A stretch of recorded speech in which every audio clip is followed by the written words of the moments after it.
स्वातंत्र्याचा 80वा वाढदिवस तहसील कार्यालय आणि नगर परिषद कन्नड येथे उत्साहात साजरा।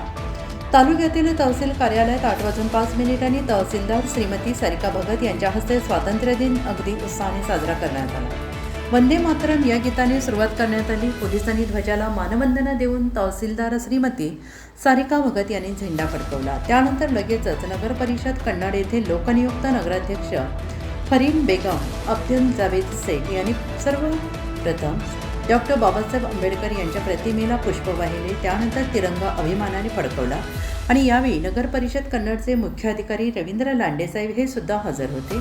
आणि या कार्यक्रमाला लातूरचे मुद्रांक जिल्हाधिकारी गोरख सातदिवे, नायब तहसीलदार राजकुमार खेत्रे, पुरवठा विभागाच्या निलेश राठोड, अब्दुल जावेद शेख, काकासाहेब कवडे, नगरसेवक सुनील पवार, शिवसेना शिंदे गटाचे राम पवार, साईनाथ आल्हाद, डॉक्टर सीताराम जाधव, डॉक्टर सदाशिव पाटील, पत्रकार संघाचे अध्यक्ष विठ्ठल शिरसे, राजानंद सुरडकर, राजू कमिटी, गोकुळ राठोड, विजय शिरसाट, शहरातील अनेक नागरिक आणि मान्यवर उपस्थित होते। त्यानंतर नगरपालिकेच्या प्रांगणात चहा पाण्याचा कार्यक्रम झाला। कन्नड प्रतिनिधी रायभान साळवे।